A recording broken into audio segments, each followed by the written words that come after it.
नमस्कार दोस्तों, स्वागत है आपका इस YouTube चैनल पर जिसका नाम है स्टडी विद LSS। आज हम जो प्रारंभिक जानकारी ले रहे हैं राजस्थान से संबंधित जानकारी ले रहे हैं, जिसमें वर्तमान जो स्वरूप है राजस्थान का वो किस प्रकार से आया। क्योंकि प्रारंभ में ऐसा स्वरूप नहीं था जैसा आज अपने को देखने को मिलता है मैप में, जैसा अपन देखते हैं।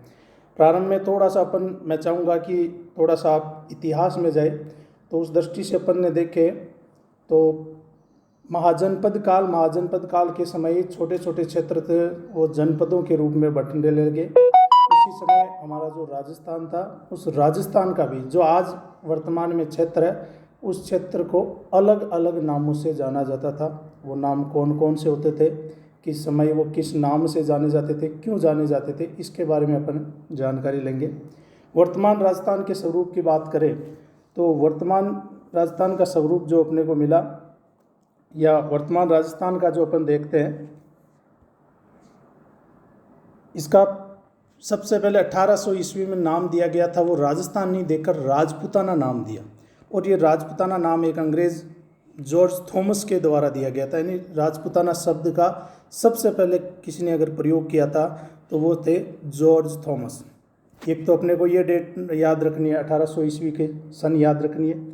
दूसरी है 1829 ईस्वी। 1829 ईस्वी में कर्नल जेम्स टोड जो थे, उन्होंने एक किताब में एक पुस्तक थी annuls and antiquities of Rajasthan. इस पुस्तक में इन्होंने इसे सबसे पहले राजस्थान या राजस्थान का, राजस्थान या राजस्थान कहने का उनका तात्पर्य ये था, चूँकि ये क्षेत्र जो था राजाओं का क्षेत्र था, इसलिए उन्होंने इसे राजस्थान या राजस्थान कहकर संबोधित किया।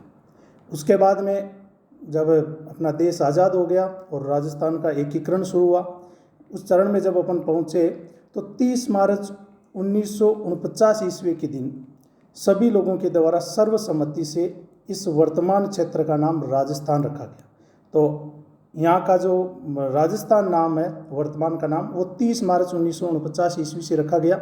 और पता भी आपको कि 30 मार्च को अपन राजस्थान दिवस के रूप में मनाते हैं।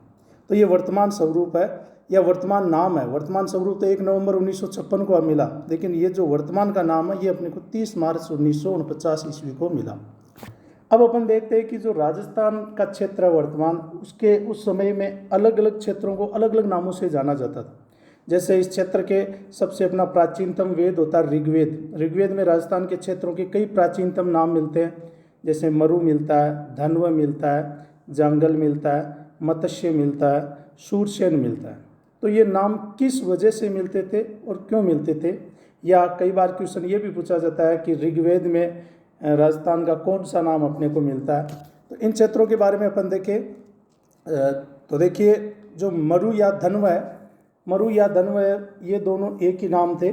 मरु या धनव है वो एक ही के लिए प्रयोग, एक ही क्षेत्र के लिए प्रयोग में लिए जाते थे।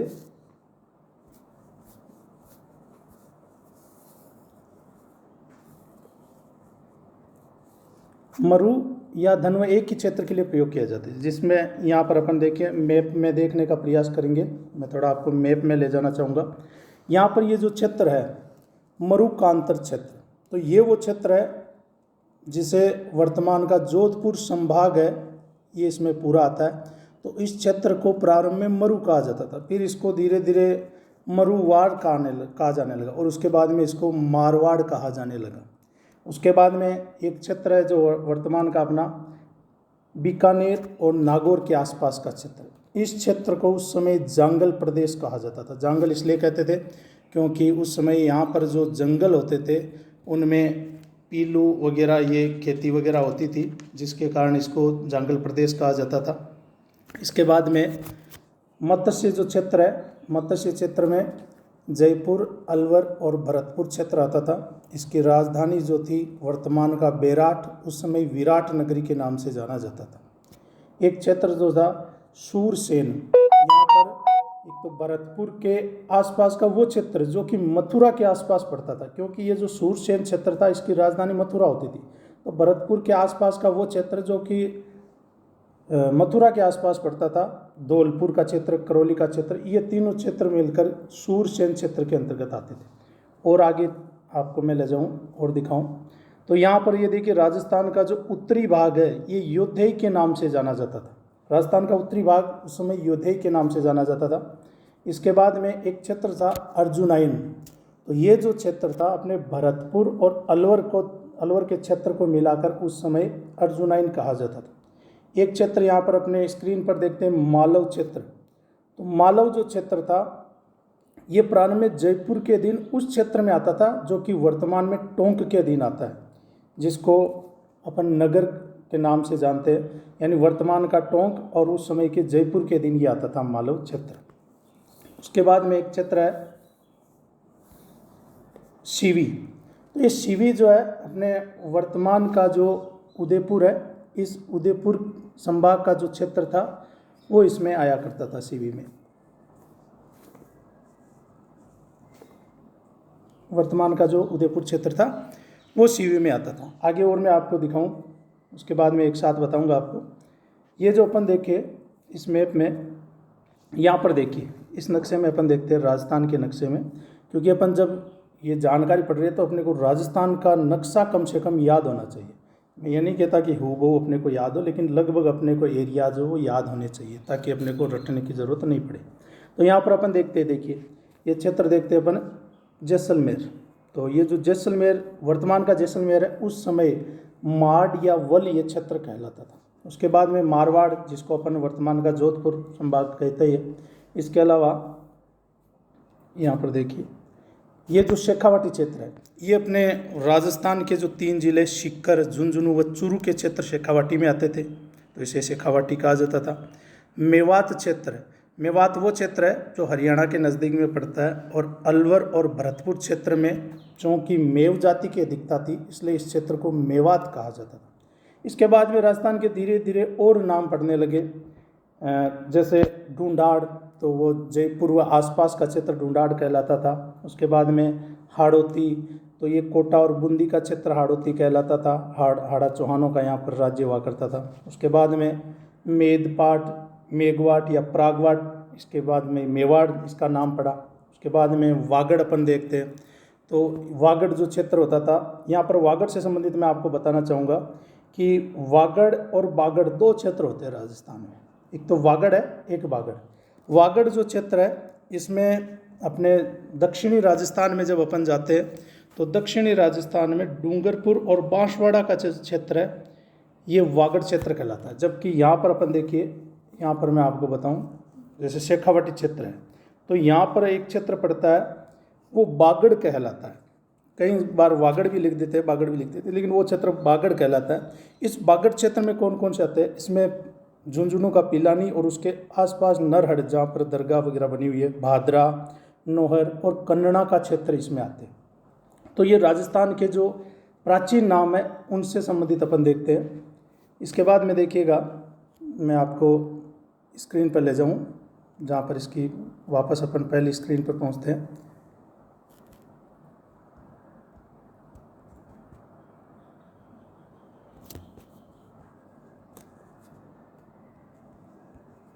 हाँ जी, यहाँ पर देखिए, तो यहाँ पर अपने देखा कि सर्वप्रथम जॉर्ज थॉमस ने नाम दे दिया था, फिर कर्नल टोड ने इसको राजस्थान या रायथान नाम दिया था, फिर वर्तमान का 30 मार्च 1949 को इसका नाम राजस्थान रखा गया। अब कि जैसे ऋग्वेद में इस क्षेत्र के जो नाम मिलते हैं वो अपन देख लिए। कुछ एक और जो राजस्थान के स्थानीय नाम हुआ करते थे, राजस्थान का संपूर्ण राजस्थान के नहीं होकर जो राजस्थान का कुछ क्षेत्र था उनके जो नाम होते थे उससे संबंधित अपन, जैसे एक क्षेत्र होता था कांठल। तो ये जो माही नदी के किनारे पर बसा हुआ प्रतापगढ़ का भूभाग क्षेत्र था, क्योंकि किनारे को कांठा कहते हैं, तो जो किनारे पर बसा हुआ क्षेत्र था वो कांठल कहलाता था। इसके अलावा देखिए यहाँ पर एक इम्पोर्टेंट चीज़ है कि प्रतापगढ़ और बांसवाड़ा के मध्य का भूभाग ऐसा क्षेत्र जिसमें 56 छोटे छोटे ग्राम बसते हैं, वो 56 का मैदान कहलाता था। यहाँ पर थोड़ा सा ध्यान देने की बात है कि प्रतापगढ़ और बांसवाड़ा के बीच का क्षेत्र 56 का मैदान कहलाता है, जबकि अपन पहले पढ़ते थे डूंगरगढ़ और बांसवाड़ा के बीच का क्षेत्र, जबकि ये प्रतापगढ़ और बांसवाड़ा के मध्य का जो क्षेत्र है वो 56 का मैदान कहलाता है। इसके बाद में देखिए अपन, तो चित्तौड़गढ़ का भैंसरोडगढ़ जो क्षेत्र है वहाँ से लेकर बिजोलिया तक का पठारी क्षेत्र थोड़ा ऊंचाई ऊपर उठा हुआ है, तो ये ऊपरमाल कहलाता है। भैंसरोडगढ़ चित्तौड़गढ़ में पड़ जाता है और जो बिजोलिया क्षेत्र है भीलवाड़ा में पड़ जाता है। तो इन दोनों के बीच का ऊपर उठा हुआ जो पठारी क्षेत्र है ये ऊपरमाल कहलाता है। उसके बाद में उदयपुर के आसपास का ऐसा प्रदेश जहाँ पर पहाड़ियों की अधिकता है, क्योंकि पहाड़ियों को गिरी कहा जाता है, तो उस क्षेत्र को गिरवा कहा जाता था। जैसलमेर को मांड कहा जाता था, ये अपन देख लिया। वागड़, डूंगरपुर, बांसवाड़ा क्षेत्र को कहा जाता था। हाड़ौती, कोटा और बूंदी को कहा जाता था। शेखावाटी, सीकर, झुंझुनू व चूरू का क्षेत्र कहलाता था। शिवी है वो उदयपुर के पूर्व, पश्चिम तथा उत्तर का संभागीय प्रदेश है, वो शिवी के नाम से जाना जाता था। ये जो शिवी प्रदेश है इसकी जो राजधानी होती थी वो चित्तौड़गढ़ के पास मंजमिका या मध्यमिका के नाम से जानी जाती थी, जिसकी वर्तमान की अगर अपन अवस्थिति देखें तो ये चित्तौड़गढ़ के पास जो नगरी क्षेत्र है वहाँ पर ये स्थित होता है।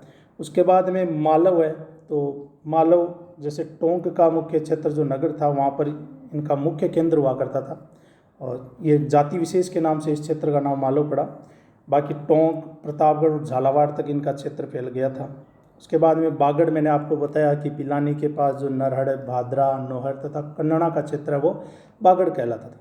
अब यहाँ पर और छोटे छोटे अपने को नाम मिलते हैं, जैसे जोधपुर का दक्षिणी भाग, तो ये गुर्जरत्रा कहलाता था, क्योंकि अपन इतिहास में गुर्जर प्रतिहार जाति का उल्लेख पढ़ते हैं, तो वो प्रतिहार ही हुआ करते थे।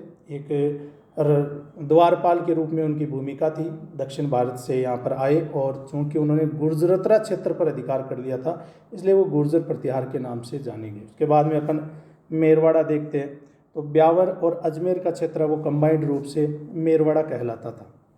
यहाँ पर देखिए अपन थोड़ी थोड़ी जैसे इनके बारे में जानकारी लेवे, ये तो मैंने आपको नोट्स के रूप में बताए। यहाँ पर अपने थोड़ी बहुत अगर जानकारी लेवें तो कुछ एक इम्पोर्टेंट जानकारी अपने को मिलती है, जिसमें यह है कि एक जो जांगल प्रदेश है, जांगल प्रदेश में पौराणिक व्याख्यान ये बताते हैं कि यादव वंश के बलराम और श्री कृष्ण जो थे वो जब द्वारिका जा रहे थे तो इस समय इस क्षेत्र में से होकर वो गुजरे थे और कुछ समय के लिए यहाँ पर रुके भी थे। कौन सा क्षेत्र है इम्पोर्टेंट जो अपन बात कर रहे हैं, क्षेत्र है अपना जांगल। कौन सा प्रदेश? जांगल। किससे संबंधित था? ये था अपने यादव वंश के, ध्यान रखिएगा, श्री कृष्ण व बलराम से। सॉरी,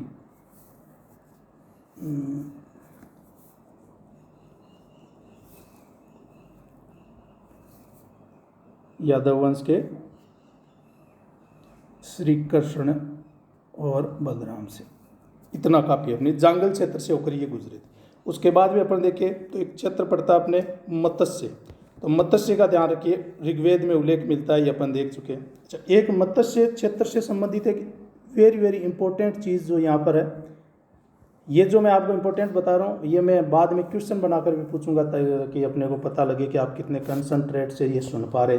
ये जो मत्स्य क्षेत्र है, मत्स्य क्षेत्र का उल्लेख जो है चीनी यात्री हुए युआन चांग, इन्होंने भी किया है। तो पूछा जाए कि राजस्थान के किस प्राचीन क्षेत्र का उल्लेख चीनी यात्री युआन चांग ने किया था, तो वो कौन सा क्षेत्र है? मत्स्य क्षेत्र, जिसकी राजधानी कौन सी होती थी? बेराट वर्तमान का या विराट नगर होती थी। इसके बाद में अपन और देखें तो जो सूरसेन क्षेत्र है, क्योंकि मैं ये जो आपको जो क्षेत्र बता रहा हूँ इन प्रत्येक क्षेत्र से संबंधित कुछ इंपॉर्टेंट जो क्वेश्चन बनते हैं उसके बारे में अपन चर्चा कर रहे हैं। तो ये जो सूरसेन क्षेत्र है इसका उल्लेख यूनानी लेखकों ने भी किया है। किन्होंने किया है? यूनानी लेखकों ने भी। कौन से क्षेत्र का उल्लेख किया है? सूरसेन का। कब किया है? इन्होंने किया है कि जब सिकंदर ने भारत पर आक्रमण किया था तो उस समय यूनानी लेख करते हैं, सिकंदर ने, यूनानी जो सिकंदर महान के नाम से था, तो सिकंदर ने जब भारत पर आक्रमण किया था तब यूनानी लेखक ये बताते हैं कि भारत में उस समय सूरसेन या सोरसेन नामक एक क्षेत्र हुआ करता था। तो अपने को यूनानी लेखकों के उल्लेख में सूरसेन या जो है इसका अपने को मिलता है, उल्लेख मिलता है। इसके बाद में और कौन से क्षेत्र से पुराना नाम मिलता है अपने? तो देखिए जो मालव क्षेत्र है, अपन ने एक क्षेत्र देखा है मालव, ये जो मालव जाति थी इनकी दिग्विजयों का एक यूप अभिलेख मिलता है। यूप अभिलेख कहाँ पर मिलता है? गांव पड़ता है नांदसा। नांदसा कहाँ पड़ता है? भीलवाड़ा में। अपने से क्वेश्चन पूछा जाता है कि नांदसा या भीलवाड़ा का जो नांदसा क्षेत्र है, नांदसा अभिलेख है, वो किस जाति से संबंधित है या किस जनपद से संबंधित है, तो वो कौन सा होता है अपने जो है मालव जाति से। उसके बाद में योधेय जाति, जो कि मैंने आपको बताया कि उत्तरी राजस्थान में थी, वर्तमान का गंगानगर हनुमानगढ़ का जो क्षेत्र था। इस योधेय जाति का जो संबंध है वो है कुषाण जाति से। कुषाण भी एक विदेशी आक्रांता थे। तो योधेयों का संबंध किससे होता है अपने कुषाण से। कैसे? क्योंकि योधेय वो जाति थी जिन्होंने उत्तरी राजस्थान से कुषाणों को उखाड़ फेंका था। तो उत्तरी राजस्थान की ये जो जाति है योधेय जाति, इसने कुषाणों को उत्तरी राजस्थान से उखाड़ फेंका। ये अपने कुछ इम्पोर्टेंट इनसे पहलू बनते हैं, इम्पोर्टेंट जो क्वेश्चन बनते हैं। अब है कि ये जो क्षेत्र थे राजस्थान के, ये धीरे धीरे 5वीं सदी के बाद में समाप्त होने लगे। कब समाप्त होने लगे? 5वीं सदी के बाद। यानी इनमें जो व्यवस्था थी उसमें गणतंत्रीय व्यवस्था थी। तो 5वीं सदी के बाद में ये क्या होने लगे, धीरे धीरे इनकी व्यवस्था समाप्त होने लगी। तो उस व्यवस्था के समाप्त होने का एक मूल कारण कौन सा था? क्योंकि आपको पता होना चाहिए 5वीं सदी में हूणों के आक्रमण शुरू हो गए थे। तो हूणों ने क्या किया? हूणों के आक्रमण ने यहाँ की जो गणतंत्रीय जनपद की व्यवस्था थी उसको धीरे धीरे समाप्त कर दिया। अब क्वेश्चन अपने ये एक तो ये बनता, दूसरा ये बनता है कि किस ग्रंथ में इन जनपदों के पतन का उल्लेख अपने को मिलता है। किस ग्रंथ में इन जनपदों के पतन का उल्लेख अपने को मिलता है? तो देखिए एक इम्पोर्टेंट ग्रंथ है, प्राचीन ग्रंथ है, मैं नाम लिख देता हूँ, आप देखिएगा। एक प्राचीन ग्रंथ है वरहिद संहिता। कौन सा ग्रंथ है? वरहिद संहिता। ये जो वरहिद संहिता ग्रंथ है, इम्पोर्टेंट है, वरहिद भी बोल देते हैं इसको। वरहिद संहिता एक ऐसा ग्रंथ है जिसमें ये जो जनपद थे इनके पतन की चर्चा अपने को मिलती है। तो ये कुछ एक जो इम्पोर्टेंट थे, इससे संबंधित अपने को जानकारी देते हैं। इसमें राजस्थान के प्राचीन जो क्षेत्र थे उनके नाम आ जाते हैं, या जो क्षेत्र से संबंधित इम्पोर्टेंट जो क्वेश्चन बनते हैं वो अपने देखिए। एक क्षेत्र यहाँ पर मैं आपको और ध्यान दिलाना चाहूँगा, एक क्षेत्र जिसका मैं उल्लेख कर चुका हूँ पहले, क्षेत्र अपना मेवात क्षेत्र। कौन सा क्षेत्र है? मेवात। तो यहाँ पर देखिए मेवात क्षेत्र, मेवात वो क्षेत्र मैंने बताया था जहाँ पर मेवों की अधिकता होती थी। अलवर भरतपुर का जो क्षेत्र था, तो ये यहाँ पर मेव जाति की अधिकता थी, इसलिए ये मेवात कहलाता था। ये जो मेवाती थे इनका एक प्रसिद्ध नेता हुआ करता था जिसका नाम था हसन खां मेवाती। बहुत इंपॉर्टेंट क्वेश्चन है, नाम क्या था इसका? हसन खां मेवाती। इस हसन खां मेवाती ने, अगर आपको याद हो, मैं चाहूँगा कि आप खानवा के युद्ध में पहुँचे थोड़ा सा आगे। तो खानवा के युद्ध में हसन खां मेवाती ने जो है मेवाड़ के महाराणा सांगा उनकी तरफ से युद्ध किया था और बाबर के विरुद्ध, और युद्ध करते हुए ये वीरगति को प्राप्त हुआ था। तो क्वेश्चन अपने बनता है कि मेवातों का कौन सा नेता था जिसने खानवा के युद्ध में हिस्सा लिया बाबर के विरुद्ध? तो वो कौन थे? हसन खां मेवाती थे।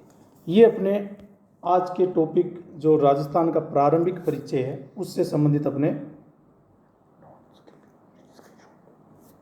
जो राजस्थान के जो मुख्य क्षेत्र थे जहाँ जहाँ से अपने क्वेश्चन बनते हैं वो अपन ने देखे। इसके अलावा ये जो नोट्स थे ये मैंने डाल दिए आपके, तो आप इसमें जो भी है जो स्क्रीनशॉट लेकर देख लेवे। बाकी और जो इम्पोर्टेंट थे, जैसे मैं आपसे क्वेश्चन बना के पूछूं, अगर आपने ध्यान से पढ़े हो तो आपके खुद के समझ में आ जाएंगे कि कहाँ से क्वेश्चन बनते हैं। जैसे एक क्वेश्चन ये बने कि श्री कृष्ण कौन से जनपद में रुके थे, या कौन से जनपद से उनका संबंधित था राजस्थान के? तो जांगल प्रदेश का था। दोबारा सुने कि ऋग्वेद में किस जनपद का उल्लेख मिलता है? तो ये जो मैंने आपके 4-5 नाम बताए जिनमें मत्स्य जनपद भी था, इसका नाम मिलता है। या चीनी यात्री युआन त्सांग ने राजस्थान के किस जनपद का उल्लेख किया है? तो वो कौन सा था? मत्स्य था। इसके अलावा जो बागड़ और जो वागड़ है इनमें अंतर पूछ लेते हैं, इनका क्षेत्र पूछ लेते हैं, यूप अभिलेख पूछ लेते हैं, या कुषाण शक्ति से संबंधित पूछ लेते हैं, या अपने पूछे कि यूनानी राइटर्स जो है उन्होंने किस क्षेत्र का उल्लेख किया है, तो उन्होंने सूरसेन क्षेत्र का उल्लेख किया है। ये अपने राजस्थान की प्रारंभिक जानकारी होती है। इससे संबंधित अगर और भी आपको कोई क्वेश्चन हो, क्योंकि मैंने सीमित समय में लेने का प्रयास किया, और भी अगर कोई क्वेश्चन हो तो आप उसमें जो कमेंट्स होते हैं उसमें लिखिएगा, मैं सारे जवाब देने का प्रयास करूंगा। ये जो जानकारी आपको दी जा रही है ये अपनी पाठ्य पुस्तकों से बिल्कुल ऑथेंटिक है, आपको किसी गाइड पुराण में पढ़ने की ज़रूरत नहीं है, भले बिल्कुल ऑथेंटिक जो अपनी किताबें होती है RBSc उनमें से ये संग्रहित जानकारी है। तो आपका अमूल्य समय देने के लिए बहुत बहुत धन्यवाद। मिलते हैं नेक्स्ट वीडियो में। धन्यवाद।